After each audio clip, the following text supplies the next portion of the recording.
Typically, when we say diversions, we're diverting service. There is an incredible amount of logic, and it's far more like a very complex game of Tetris and trying to weigh a lot of different variables to get the best outcome. Also recognizing fundamentally that time is precious and that trying to get something that's good so we can keep going, because if we spend 6 months to get the perfect plan, that also means we spent 6 months not doing this work.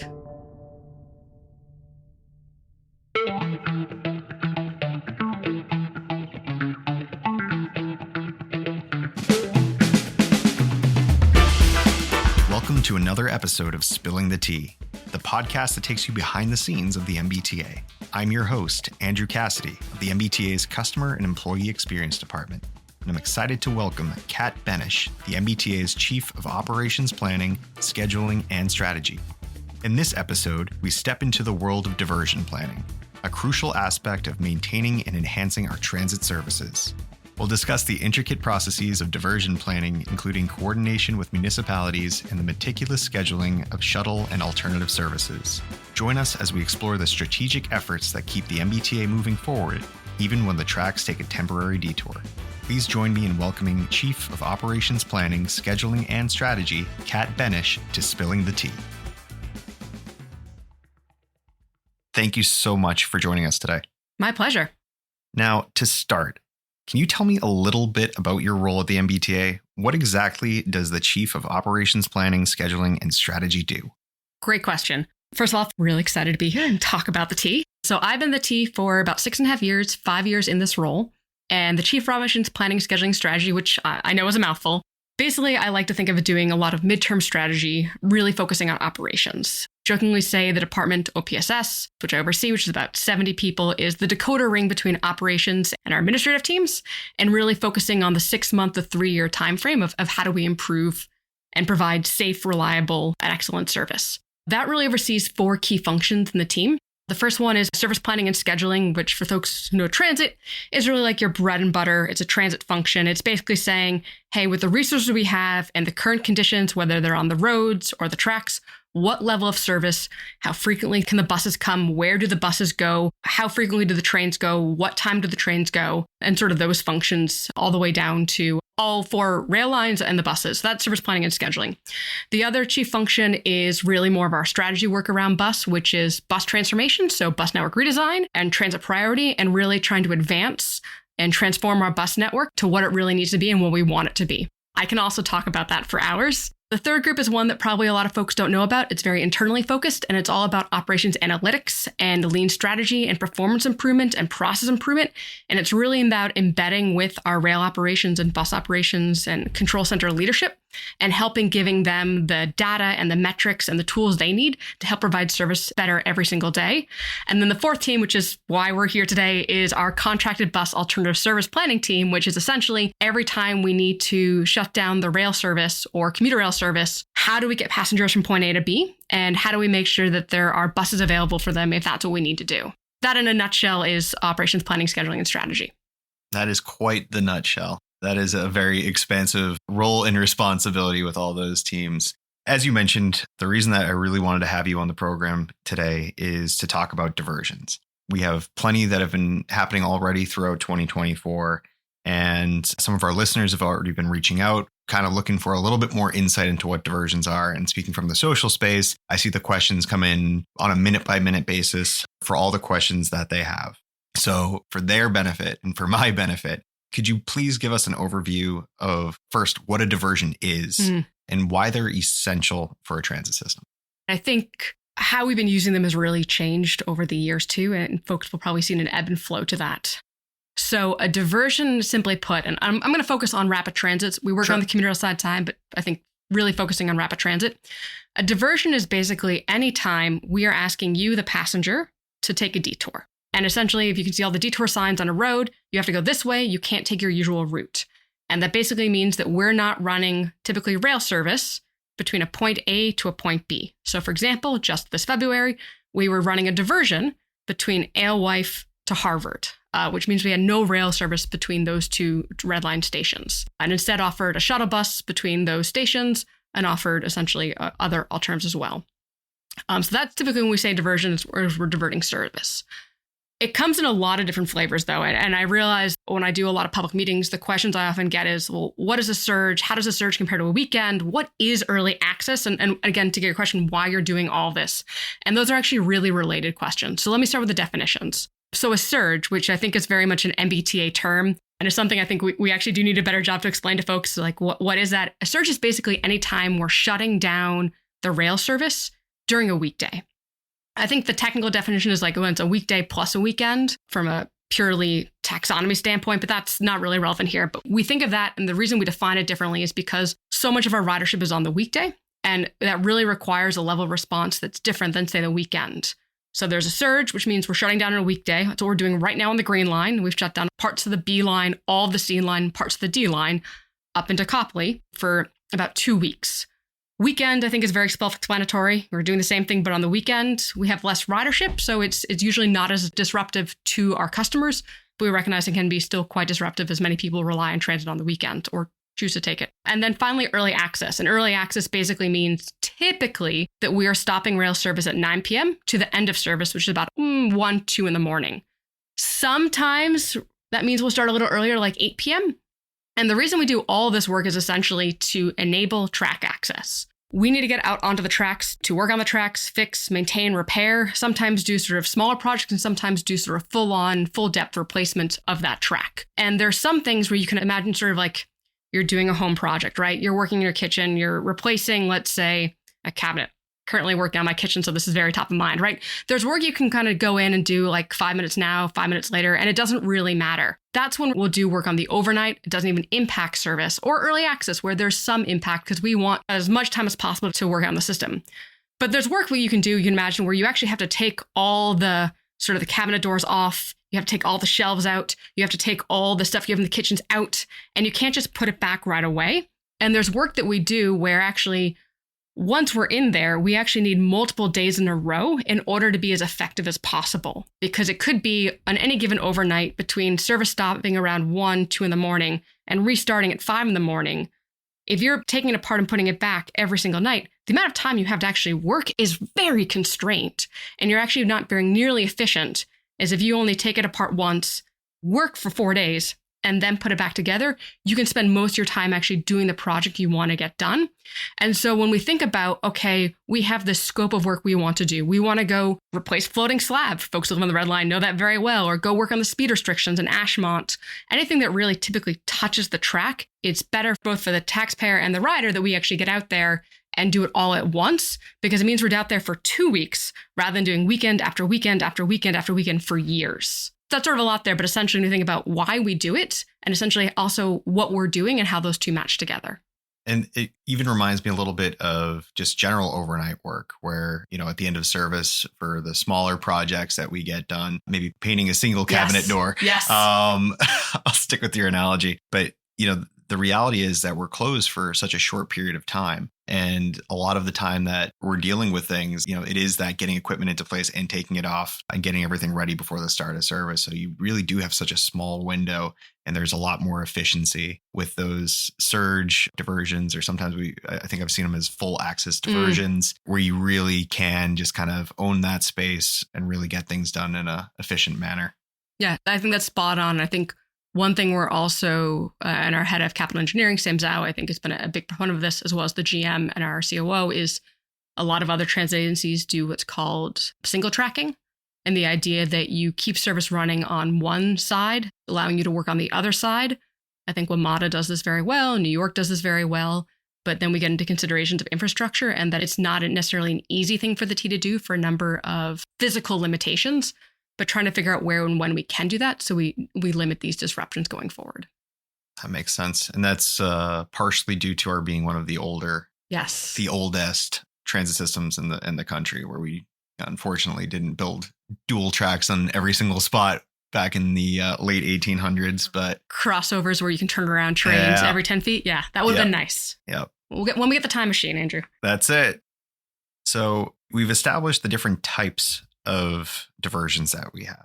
I guess my question is, how does the MBTA prioritize track repair work? What factors influence these decisions? And I'm going to go kind of a little bit higher level, which is, how does this all relate to the track improvement plan? Great question. I was actually in a meeting last night, and I was asked when they look at the track improvement program, which our GM put out in November, I believe, of 2023.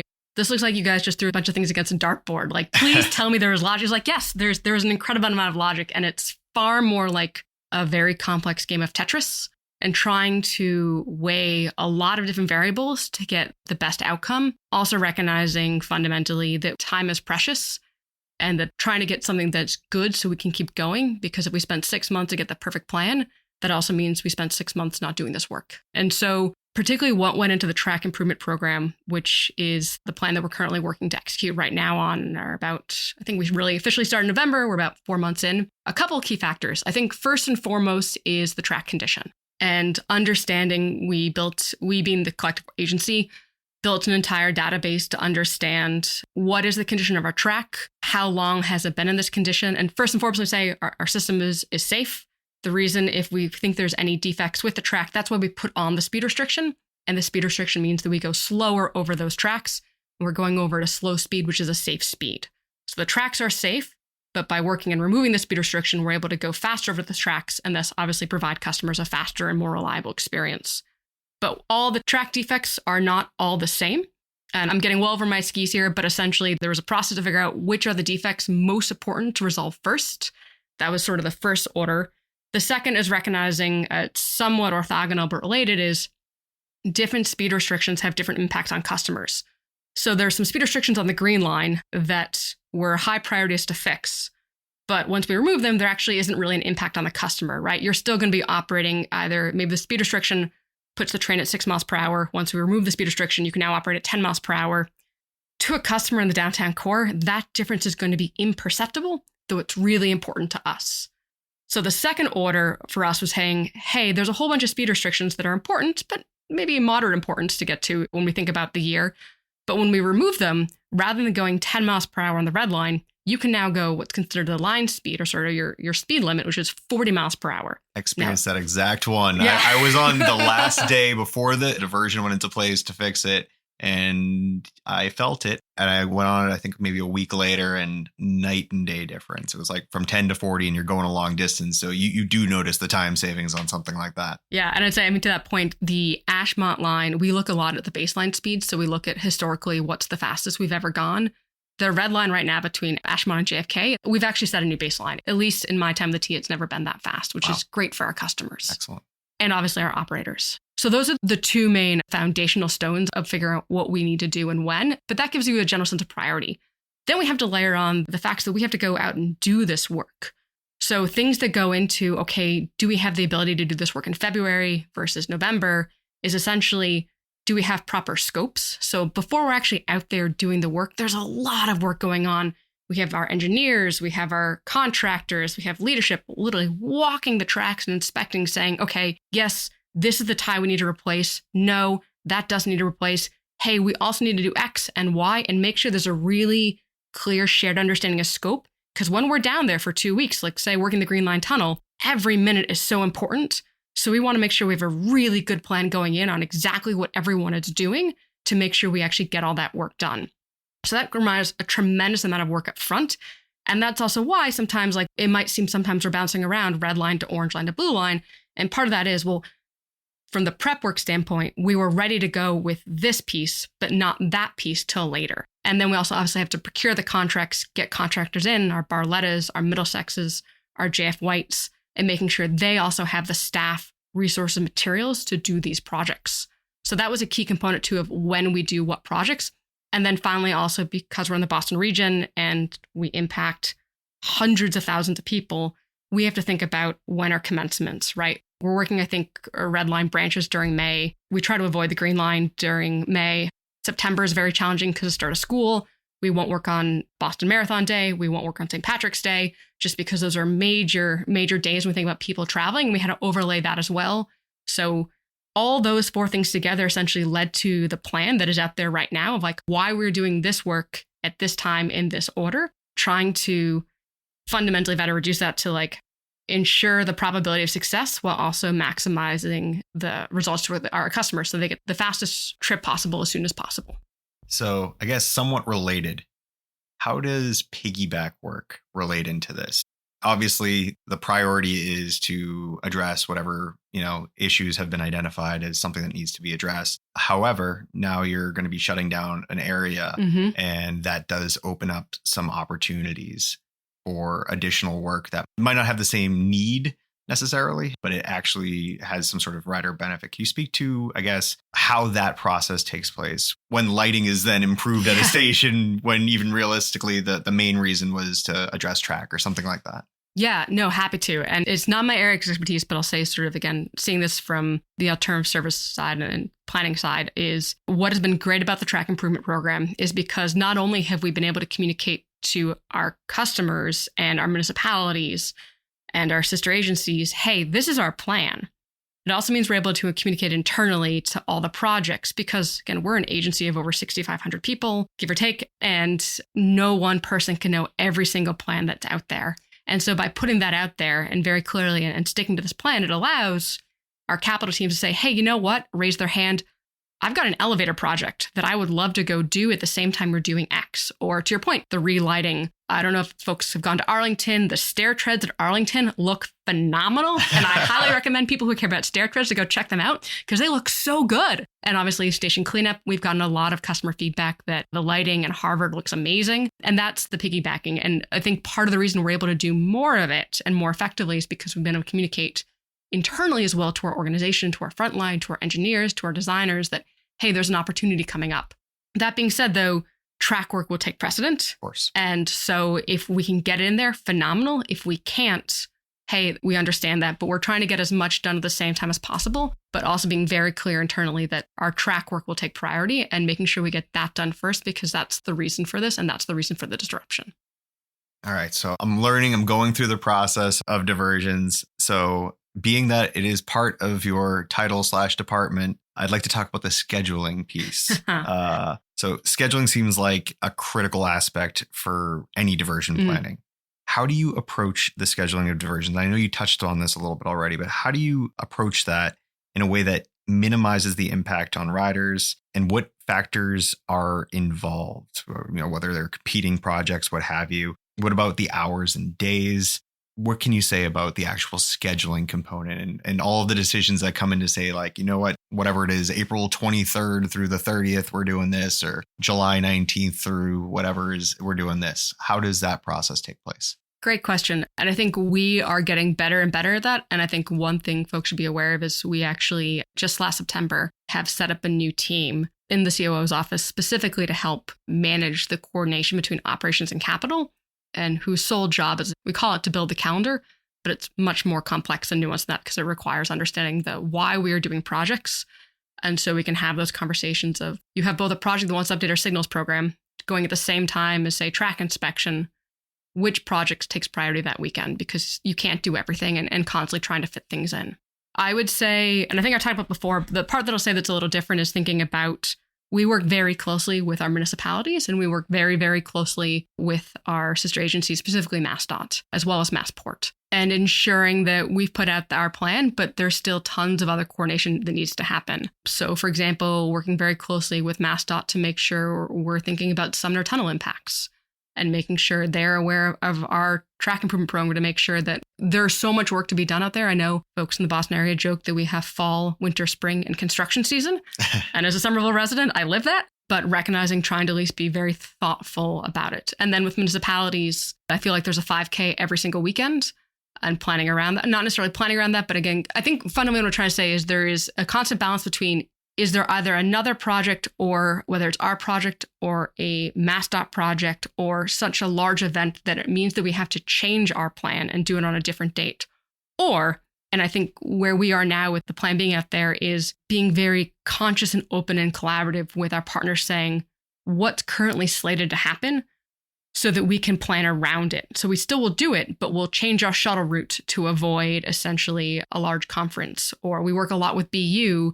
They let us know when their major sporting events are. So we change where our shuttle buses are so they're not the same place as the student buses because they'll have a lot of buses out there for peak periods on the weekends. And then also fundamentally working very closely with the city of Boston, especially on utility work, making sure even just this last week, there was, I think, Eversource or National Grid in Kenmore and trying to we're doing the Green Line shuttle, but they're doing critical utility work. And how do we real time collaborate? So I think the key point, it's not ever just sort of one and done. It's a constant level of collaboration at different levels of one, what's the big picture? 2, how do we optimize the plan? And then 3, daily, real time, hour by hour conversations with the key partners to make sure operations are working. So it's a constant conversation and a constant dialogue. And I think that's important to note that there is such collaboration. Again, seeing the tweets come in, I think there's some skepticism as to whether or not that happens, because there can be, local realities that might be adverse to a shuttle or something that the MBTA is trying to do. Obviously, there's many players, many factors. People do need to be collaborative. But I guess what other ways are we working with municipalities, communities, whether at the government level to understand? I think I brought this back in a previous episode, but I remember during the Orange Line shutdown, I think we did ride-alongs with the city of Boston to also identify potential shuttle spots and we needed to make sure that they were accessible for people in wheeled mobility devices. So that was an interesting piece to see.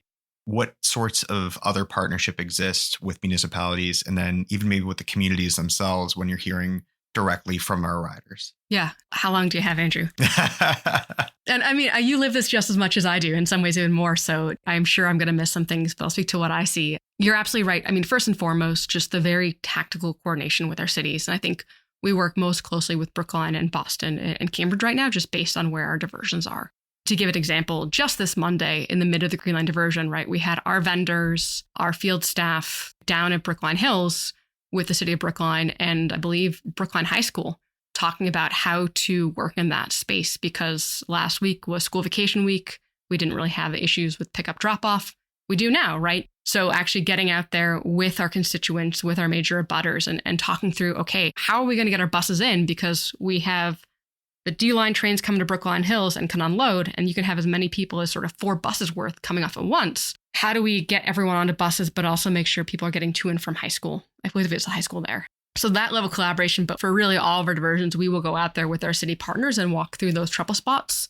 And even if it's a diversion we've done before, we'll go out there again, just constantly based on feedback, trying to improve. I think the big one there that happened recently is for years when we shut down the Green Line core and we have our passengers divert to the Orange Line. The number one complaint that I'm sure you saw too is, why are you dropping me off at Copley? I don't want to walk to Back Bay. And folks who don't live that experience or see Google Maps be like, guys, that's super close. That shouldn't be an issue. But the grade, the slope is pretty steep. And folks who have any sort of impairment or use a wheeled mobility device really struggle because the curb cuts are actually quite challenging too. So we worked with Boston closely, and even up to, I want to say, embarrassingly, a day before the diversion went live, we were still trying to figure it out how to get our buses to Back Bay. The curb space is very narrow, so we had to work through a lot of different plans, but we got it. And so we moved the shuttle stop from Copley to Back Bay, which again may not feel like a lot to some folks, but for our riders, it was a really, really big deal. And it just took a lot of collaboration because that requires Boston closing streets, eliminating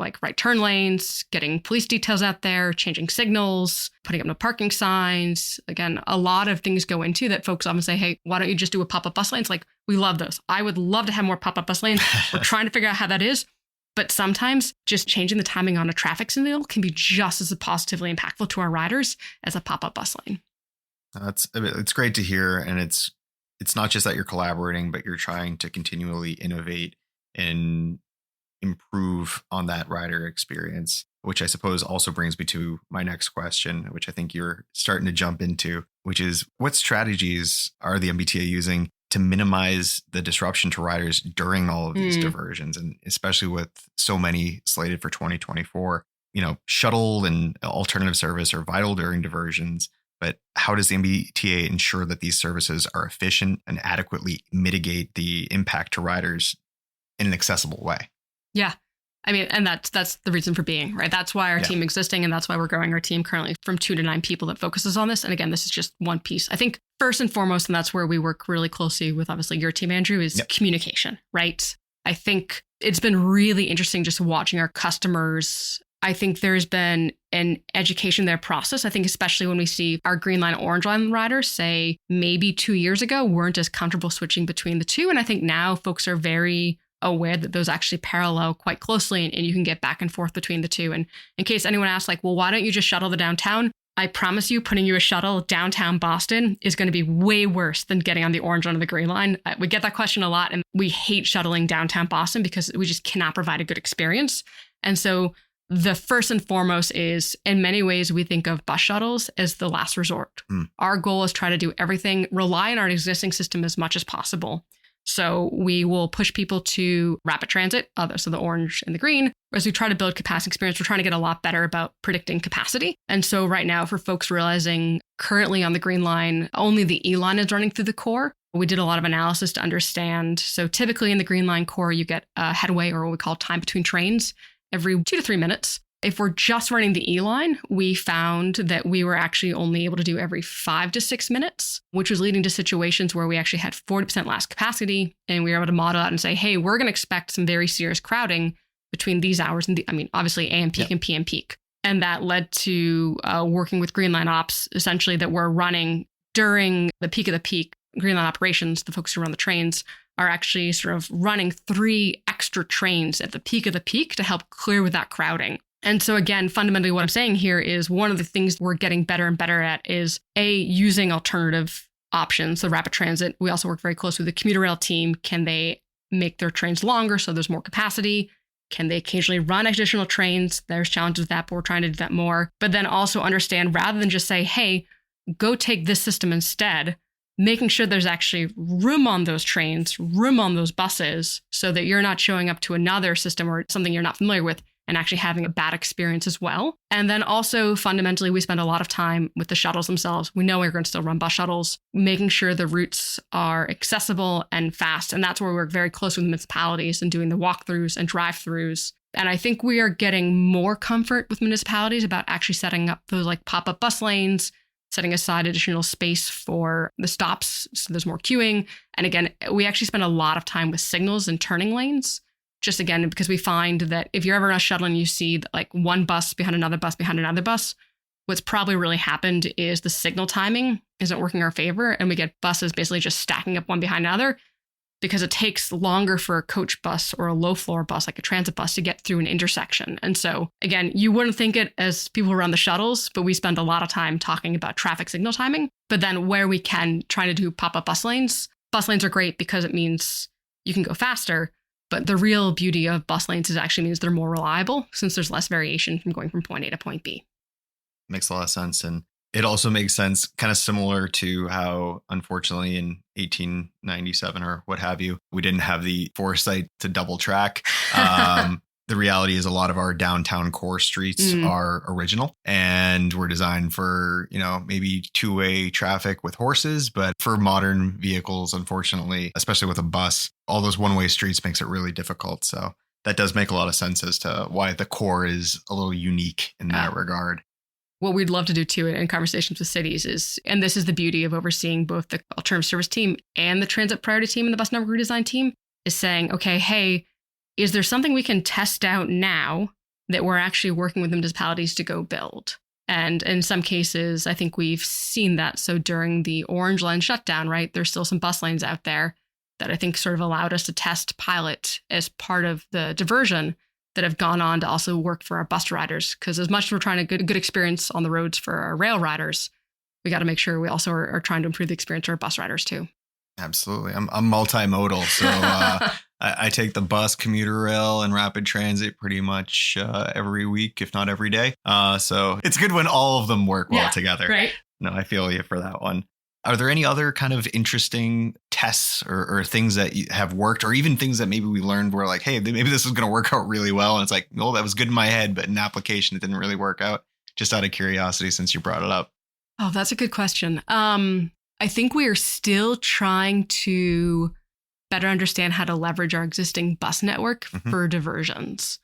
And I think the comment we always get is, well, can't you just run more buses on a bus route? I wish we always could, but it is challenging because those are sort of set. Folks clearly know our challenges with manpower and operations and bus operations. That is changing, which is super exciting, which kind of opens up that door. And it means that potentially we can start trying to add more service to bus routes. But then we also have to look carefully. I always think of diversions. I think people think about like their system or their mode of like, it's a tube. Like you get on here, you get off there. But I think of our transit service really like almost fluid dynamics and rivers. You basically turn off one spigot, it goes elsewhere, and getting better about predicting what people choose instead. I like this analogy a lot. Thank you. It's cool. I've been This working is on good. it. I'm going to use this somewhere. We actually have an award-winning, industry-leading origin destination model here at the MBTA. It's called ODX, Origin Destination. But yeah, if you're in WMATA, right, you have to tap out. You get on L'Enfant, you get off at Union, we know exactly where you went. Here, we don't know because you don't tap out. So some very smart people in the MBTA and over at MassDOT or OPMI essentially created a model that predicts where you go. And we're trying to use that more to figure out, okay,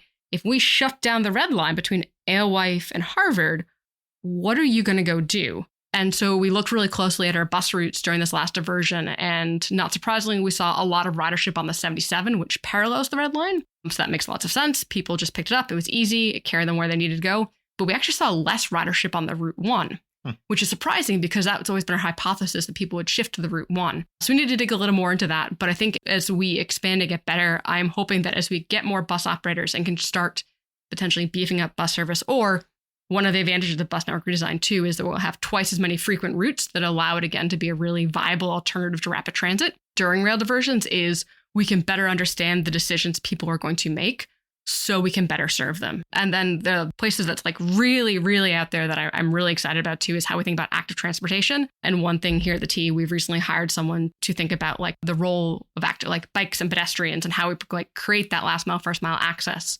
I think one thing that we've been trying to think about, too, is recognizing that we run buses and trains. How do we better interact with bike and pedestrian during these diversions? Yep. Even if it's just communication, to let folks know all the different options that exist to them. One thing that I think you hinted at a little bit, and it relates to, I guess, previous conversations I've had. How does operator availability? It's well known that the MBTA and transit as a whole, they were struggling with hiring for a while. We've made some tremendous strides, starting in 2023. We're, on a positive trajectory. But how does that operator availability or even just personnel availability, how does that impact diversions and, I guess, mitigation of impact on riders? Yeah. So that's big question. Big question, and like a really interesting question. It kind of goes back to one of your first questions too. So our general stance is if we can use our operators and our buses for a replacement shuttle, it is always our preference. We love our buses. We think we have the best training in the nation of bus operators. And it's fundamentally like we are very, very appreciative of our private partners. They are phenomenal, but we would prefer to use our own resources. So currently, and this has been something we've always talked about, and again, wasn't really possible until we fixed bus operator hiring, which I totally agree. We're a phenomenal trend right now. I'm so excited for this year. It's awesome. Is that all shuttles are done on overtime. So a bus operator will work their regular work. They'll drive the Route 1 all week. And then on the weekend, maybe they pick up 2 shifts of overtime and they'll do a shuttle. That can be challenging if we're short operators. That means instead our operators might be picking up a shift or 2 to actually cover what we'd call our scheduled work. Like the 77 driver wasn't there today, so can you do that work instead? So there's less what we call that overtime availability to put towards shuttles. That is changing. I think our drop trips right now are like 1.5%, which is still above our policy of we should only be dropping, I think, 1 in 200 trips. So we're doing about 3 in 200 trips right now. But what that means is that we'll have more operators, and means we should be able to, over time, shift more diversion work on the weekends, at least, to MBTA resources, which is where we want to be. We won't get into too much, but like we do early access, that's evening. Again, that's easier to time and overtime.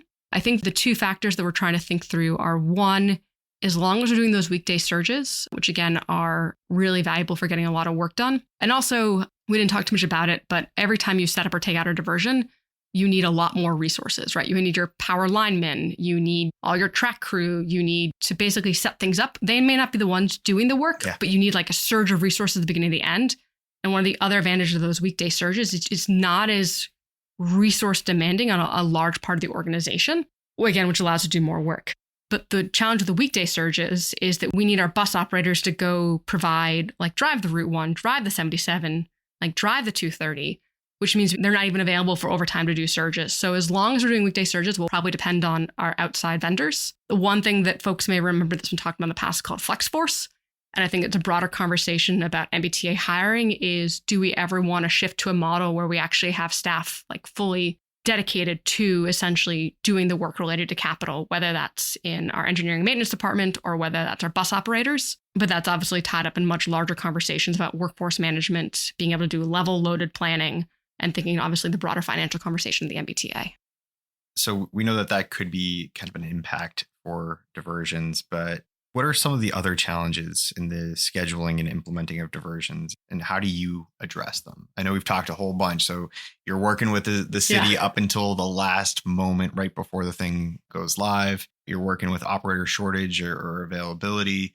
What other challenges kind of are there for you and your team that you have to overcome to actually make a successful diversion? So I think there's two issues, one specifically to my team, one to the organization.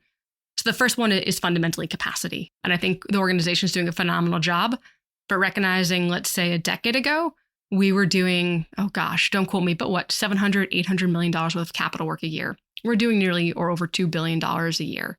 And if you look at the track improvement plan too, right, it's not one diversion, one surge, then 2 months later, it's another surge, but it's back to back to back, which we know is a lot on our customers and riders, but it's also a lot on staff. And it means that our processes have to change, that while we're executing, we need to be both doing a retrospective on the last one and then looking ahead to the next one. And that's just a fundamentally different way of working. And like, I really applaud the team. I think we've made a lot of org changes and process changes to help cope with that. But it does mean that everyone's being asked to do a lot of different processes at once. That's definitely one challenge that we're working through. And I think, again, customer experience, you guys have been doing a great job, I think, really leading a lot of that too, when we think about our comms.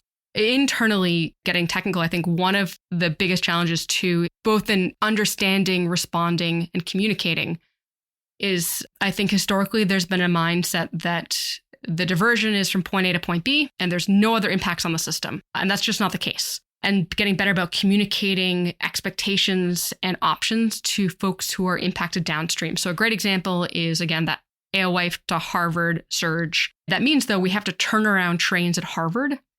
Harvard wasn't constructed to really be a terminal station. So it means currently, I think we can turn around trains at Alewife, let's say every 4 to 5 minutes. Don't quote me on exactly that, but that's roughly how it is. At Harvard, it takes about 10 minutes to turn around a train, all in. And so what this meant is currently our red line headways, or again, time between trains, were previously 8 minutes outside of the diversion, which means it's every 16 minutes, just multiply by 2 for your time between trains on the branches. When we did the diversion at Harvard, it meant that the headways became every 10 minutes in the core and every 20 minutes in the branches. So our Ashmont riders, who may not have paid any attention to what's going on at Harvard or Alewife, are suddenly impacted. And that's probably a lesser case because it's a 2 to 4 minute diversion. But there's other diversions, and especially if we go down single tracking, where it actually may be significantly more. And I think one thing that we're really trying to get better at is understanding that and really communicating that in a way that folks understand and help them make better choices about how they're going to travel. That's definitely been one of our challenges. I think one thing we've been trying much harder this year to do so, just because it's something historically I don't think we've done the best at. The education piece is obviously something that's near and dear to our hearts and something that we're trying to do on the daily to help our riders understand. So I'm going to challenge you now with hopefully a tidbit of education, because we are very frequently asked, when will these diversions end?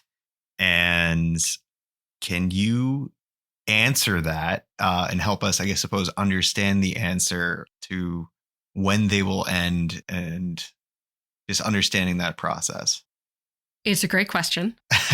And I'll also give us a quick anecdote too of like, I realize how challenging it is like, one, I travel the system every day with a toddler. So like, it's really hard navigating the system, especially when you're changing. Though I will say my son was the only one, I think, on the train who was upset when the Green Line surge ended, because he really liked the Orange Line trains. And so he'd cry at North Station every day when we weren't getting on the Orange Line trains. So I'd explain, like, trust me, it's great that it's a 1-seat ride now. Obviously, 2024, it's public, it's out there, we're going to do it. I don't know the answer to that, but I'll give 2 thoughts again from my time here at the T, what I've seen, and sort of trying to draw two thoughts. One is the state of good repair backlog. Folks know it. I think we're now over $20 billion. 2/3 of our assets are past their useful life. And what that means is we still have a lot of work ahead of us. But I don't want that to necessarily terrify our riders either, because I think on the flip side, let's go back to that single tracking and the broader question of staffing at the T. I think that we are very much in a crucible right now going through the track improvement program, but at the same time trying to learn as much as possible so that we're getting smarter about how to do this work with less impact. So there's going to be some level of diversions forever. If someone has an idea about how to do it without that, let me know. Love to know it. But I think where we're trying to be better is how do we do this in a way that is less impactful to customers? So whether that's single tracking, whether that is finding ways to get more, we call that wrench time on overnight, whether it's finding ways to do more work during revenue that's less impactful to customers so that we can tackle this work in a way that is less disruptive. So I think the answer is there's still a lot of work ahead of us, but I think we're trying to also evolve the way we work. And I think actually the final thing on there is, and we didn't really talk about the question of like, why are diversion limits what they are? Like, why do you go from Alewife to Harvard? And there's a whole bunch of factors. We just finished a project that we're now trying to include into our capital plan of, are there things we can do, like putting in a crossover, which is basically like where you turn around trains, or changing up the power sections because you have to turn the power off to go do work. Can we shorten those, right? So can we make it that rather than doing Alewife to Harvard, could we do Alewife to Davis, right? Or could we do just Oak Grove to Malden Center rather than Oak Grove to Sullivan Square, right? So that we're still doing work, but we're trying to better match where we're doing work to where folks are being impacted. So I think what we're really doing is how do we work smarter going forward? That I think is the big challenge for the T for what relates to diversions in 2024 and into 2025. And even like vehicle access points can determine that too, where I remember having to go, I think I was getting on the right of way on the blue line and learning that there was a road I didn't even know existed over by airport, which is like the primary access point to get equipment on, which again, even if the work isn't happening at airport, I think it was for the tunnel. But, you know, you had to go all the way back a couple of stops to do that because you can't just drop it into the sea and hope it lands in the tunnel or something like that. So yeah, that makes a lot of sense. I mean, that's exactly it. Like it may not be obvious, but like you think about ants going to an anthill, like near those points of entry, that's sometimes what it looks like. The sheer amount of equipment we're bringing in and out, ballast. Yep. You need those trackpad accesses. And I think especially for Blue Line riders and Red Line riders on the north side, that has been really an Achilles heel for us for a while that we're trying to remedy. I mean, like I said, it's nice to hear that there's an awareness and a desire to improve and that so much is already underway and pretty much everything is on the table as far as innovation to making this a more efficient and less impactful to riders as possible. I guess, you know, speaking of riders, my final question for you is what advice do you have for our riders in order to best navigate the system during all these planned diversions for 2024? Yeah, that's a hard one. Fundamentally, obviously, thank you for your patience and understanding. Again, I ride the system every single day. I have been directly impacted by all these diversions. And it's, again, funny, too, that there are a few people in the organization, I think, who know at least the timing and the cadence of the diversions more than I do. And yet there are definitely days when a diversion starts and I go out there, even though I literally the day before was out doing site visits. I get on the T and I'm like, oh, right, this happens today. And sort of like those silos and sort of coming to reality with that. Fundamentally, I think it is appreciation of patience, understanding why the work is being done. I think most people I've talked to have been really understanding and very supportive. And again, like you said, those Red Line riders down in Ashmont, they see it and they feel the difference and they understand sort of hopefully the goodwill that we're building. And if I could be a little flip, I think too, there's an opportunity for folks to learn the system more. I think speaking to some riders down the Mattapan area who were in the Ashmont Mattapan surge, we made the Fairmont line free during that diversion as a way to encourage people to take the Fairmont line. Because if you're coming from Mattapan, it's going to be a much better trip to get on the Fairmont line rather than hopping on a shuttle, even express. And the number of people who said, I had never taken the commuter rail before, but this is actually now my preferred commute was awesome, right? Road shift can be scary. Yeah, but if we can make it easier, and same thing for people like, I never knew this bus route existed, but it actually takes me door to door. Yeah. So there's a silver lining to it too, to like try out the system and just realize all the different places it can take you. So I realized that if we're running a diversion, you may not be happy about it, but thank you for understanding and thank you for patience, and know that I'm probably sitting right next to you, especially if you're on the green line. Thank you so much, Kat, for your time and for hopefully helping our listeners understand the intricacies of diversion planning, scheduling, and all that goes into it. that it is a well thought out process and that there's so much more to be done. But thank you for educating me in the process as well. No, thank you. This was a pleasure, really fun. And just, I think the biggest thing for me is that it's not a single person, it's a team, many teams, and that we know we need to get better and we're constantly trying to get better, both for the organization and the community. Well said. Thank you again.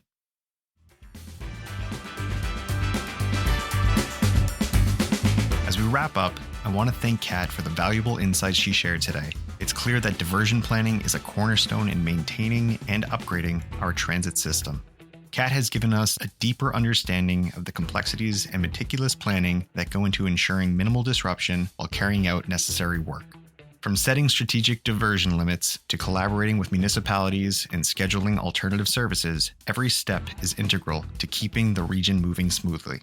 To our listeners, thank you for tuning in to Spilling the Tea. Today's topic was requested by multiple listeners, so if you have a suggestion for future topics, be sure to reach out to us at social@mbta.com. We'll continue to bring you a behind-the-scenes look at the MBTA and shed light on the work that keeps our communities connected. Remember to stay informed about upcoming diversions by subscribing to Tea Alerts, visiting our website, and by following us on social media. Until next time, I'm Andrew Cassidy, and this has been Spilling the Tea.